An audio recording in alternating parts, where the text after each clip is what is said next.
Hello, everybody. Happy weekend. Happy Friday night. Welcome to the floor here at Mohegan Sun Arena. My name is Ralphie Aversa, and tonight a sold-out Mohegan Sun Arena is going to rock out to Panic at the Disco. It's opening night of the Death of a Bachelor tour, big U.S. tour that starts right here at Mohegan Sun Arena, which we are so excited about. And we're about to bring you backstage and speak with Brendon Urie, lead singer of Panic at the Disco. He's waiting for us now, so I probably should stop talking and we should get going. Let's go. And if you haven't seen any of the backstage area before at Mohegan Sun Arena, we'll try to give you like a little bit of a tour. We can't show you too much. And again, Brendon's waiting, but we'll do just that. That whole curtain pull went way smoother than I thought it was going to go, by the way. All right, so we are now backstage at Mohegan Sun Arena. There are a number of rooms here, some dressing rooms, as in the dressing room, and other rooms that are utilized by the band and its opening acts for a number of other different things. What that involves, we'll find out shortly. I believe we're going into the music room, if I'm not mistaken. All right. Should I just knock? Can I just go right in? All right. Hello? Hello? Oh, my goodness gracious. Hello, everybody. Brendon Urie, lead singer of Panic at the Disco. How are you? Good to see you, man. Great to see you. Ralphie, it's so good to see you, man. Doing well, thank you. I didn't even realize something like this existed. This is the band room, right? This is our sweet little music jam room, yeah. All right, so what does this room, what do you utilize this for? Well, last night at about midnight, we all got haircuts, so there's still hair everywhere on the carpet over there. Michelle, do you want to... I just walked in. I hadn't been in here all day. I was like, oh, it's disgusting, so that's fun. Other than that, obviously, you will like play instruments and stuff before a show typically? Absolutely, absolutely. Got to warm up a little bit. But you've been hanging out at Mohegan Sun for a little bit now, as this is opening night of the tour, right? Yeah, that's right. We've been here like 3 days, 2-3 days, yeah. How have rehearsals gone? Awesome. It's been crazy. It's a lot of work, but just kind of the best work because we get to just mess around with all the crazy ideas I wanted to expel, I mean, the band's first album came out in '05, and I can remember, if you go back that long ago, you playing venues like Rapids Theater in Niagara Falls, New York, where I'm from, where I don't even know if you had room back there for a cooler with drinks. And now you're here at Mohegan Sun Arena opening a tour. You got a band room, you got a music room, you have your own dressing room, obviously. Do you pause it all and like reflect? It's got to be tough not to. Yeah, absolutely. It's always weird, but in the best way possible. It's like, because I still remember those times like very vividly. I remember the first basement apartment we lived in, making the first record. From that to now, it's kind of amazing how exponentially it's grown, and just that's a testament to the fans that are here. It's just blown my mind. So thank you guys. Brendon Urie, lead singer of Panic at the Disco, here on Mohegan Sun's Facebook Live. I'm Ralphie. With the success of this album and the fact that it was Grammy nominated, does this tour feel different at all? Yeah, that was a huge milestone. Like, even getting a NAMI nod from the Grammys is huge. Like, that was so weird. That day was really weird, too, because I didn't hear about it till way later. But then when I did, it was just, I was, filled with so much happiness. I was just, like, running around, did a lot of drinking that night to celebrate. But it was amazing, man. Like, it's definitely put a nice little kind of hat tilt to this tour a little bit. What was Grammy week and that night like for you? Oh, man, it was crazy.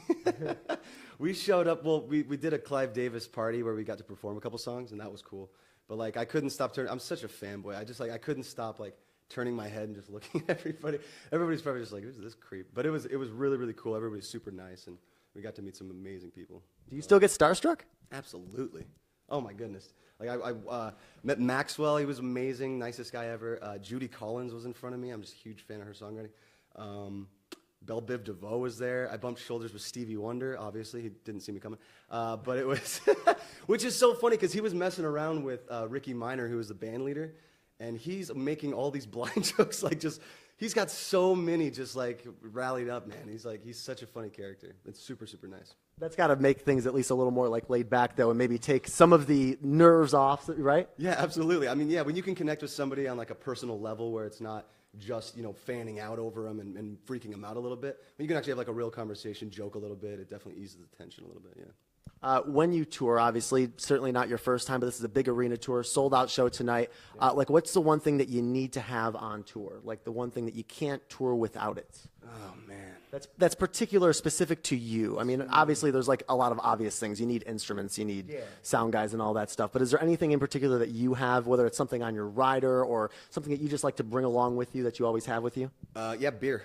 Okay. Beer is, I drink a lot of beer, and yeah, it's nice. Like never before the show. I never try to get like messed up before the show, but we do one celebratory shot as like ritual before. It just kind of kills the hyper awareness, so that we're not up there like reading too many signs and I'm forgetting lyrics and stuff. But yeah, it's nice. It just kind of kills the tension a little bit. What's the shot usually of?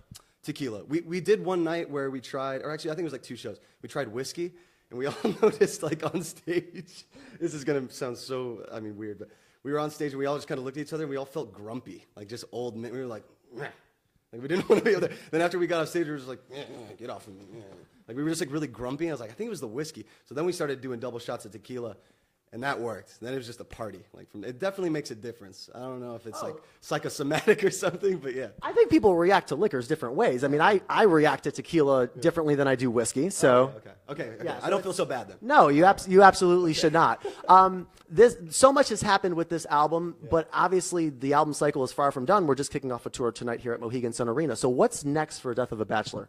I'm literally trying to jump right into the next record cycle. I know that seems crazy, but I've got a bunch of ideas I'm working on that I've been working on for the last couple months, and I'm seriously pursuing recording them in the next month or two. So that's something to look forward to. And I want to see what else, like outside of music, I can get into. I know I've said this a couple times, but there's like, I don't know, theater really interests me, and acting really interests me. I've done a couple auditions a few years ago, and they didn't go so hot. So I want to try to redeem myself a little bit, yeah. What'd you learn from the auditions that didn't go so well? You need the script. One time, I showed up to an audition one time, and I didn't know. I thought it was just like a dry whatever. Like I wasn't supposed to prepare anything, which now I know that's never a thing, unless you're like Tom Cruise or something. So I just walked in all, hey guys, yeah. So what am I doing? And they're like, you have a script, right? I was like, nah. So I didn't know. I didn't check my email. Apparently went to my spam folder. That's my excuse. But yeah, I didn't prep for that one. So now I know. Guys, if you're going to do an audition, you got to read the script beforehand. That's the new dog ate my homework. It went to my spam Spam folder. Instant excuse. Brendon Urie from Panic at the Disco. We took some of your questions, and we're going to get to them in just a second. But before we do that, you mentioned that you've been here for a couple nights, obviously rehearsing. What's been your jam? Have you had any type of routine here at Mohegan Sun while you've been on property, whether it's restaurants you've hit or maybe you're just doing room service? What have you been doing? Yeah, actually, yesterday was my wife's birthday, so I took her to Michael Jordan's Steakhouse. And I know that seems crazy, but it was amazing. Like, it blew my mind. I was, dude, good job, MJ. I mean, I know he doesn't know anything about the steakhouse, but good job signing off on that contract. That was good. And happy belated birthday to Sarah as well. Has the marriage affected your personal life or your professional life more? Neither. They're kind of melded now. She's out on tour. My dogs are out on tour now. So it's kind of a nice little marriage in itself of professional and personal. Beautiful. Let's get to some questions that you guys wanted to know. We got some really, really good ones here. And I don't think we're going to be able to get to all of them, but let's see here. We'll try. Well, some of them we've already answered. Like Sarah on Facebook wanted to know about the pre-show rituals, so that's good. Yeah. Outer Space Pink on Twitter wanted to know, since this is an arena tour, do you get more nervous or just way more excited? Yeah, the nervous thing, like, not so much. It's like, I don't know. I think bigger rooms definitely kill some of the nerves. I get more nervous if I had to play like a coffee shop to like 2 people. It's just more intimate that way. But yeah, this one it's more of just a show. I get to play a character. I hide behind an ego or persona or something. Yeah, it's not so much nervousness. It's just I'm so excited. We have so many just crazy things. We ran through like our second run through last night, and we did all the gags just to see how it was all going to meld together. And I was just like, the whole time, I'm just like, my eyes were wide. I'm so excited to show people, man. It's going to be insane. You know what else kills the nerves? Double shots of tequila, I hear. That's very true. Maybe it's arena tour, so maybe we go quad shot. No, that's crazy. That's crazy. I could just see the TMZ headlines tomorrow when you get on stage. Oh, boy. Oh, boy. Stella Summer tweeted us, at Stella_Summer. Thanks for your question. What's something that you do or eat every day? Do or eat every day? Yeah, beer. No, I try. I mean, I really do. Like, my diet's really clean on tour. By clean, I mean I don't branch off to like wild items. I don't do like spicy anything. I mostly just have like turkey sandwiches. It's pretty boring. So we'll get to one more fan question. It's from Adele, who actually works at Vivo. My friend Adele. So shout out to her. Which 2000s emo band rocked the guy liner the best? Oh, man.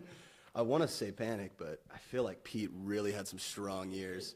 Fall Out Boy might hold the crown for that one. I feel like he pioneered the term guy liner. He really did. I mean, the first time I saw that much makeup on a dude's eyes, I think it was Pete, yeah.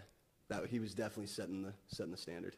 We're wrapping up with Brendon Urie after all Panic at the Disco is kicking off their U.S. tour right here at Mohegan Sun Arena tonight. So we got to let them go in a minute. But we're going to do one more thing. Of course I have a deck of cards. I love it. And I'm not going to, I don't know any tricks. But it's kind of like a truth or there's two dares in here and a bunch of truths. So you just pick one, and then whatever it is, you got to do or answer. Okay. I bet you're just lying to me and they're all dares. I wish they were, but they're. Okay, no, you're right. Well, so what'd you pull? What is one thing that keeps you up at night? My dogs. They just bark. They're like yippers. They're little terriers. But other things, I know I'm gonna be almost 30. I'm almost 30. I'm gonna be 30 in April, and I'm still afraid of the dark sometimes. Dude, you know what's so crazy? Is like I'll be in bed, and like when I was a kid, you got like your hands out, and then you just like put them in the blanket, and then like for some reason that would keep the monsters out. Yeah, I still do that sometimes. I'll just like have them out of the bed, and I'll be like, I get like an uneasy feeling, and then I'll just like, It's a weird thing. I don't know. It's none of my business, but now that we've broached the subject, what is Sarah doing when that, like, is she like, what is going, what is happening? She's fast asleep. She doesn't know this is happening. I'm tortured. I'm torturing myself when this is all going on. Yeah, it's awful. It's terrible.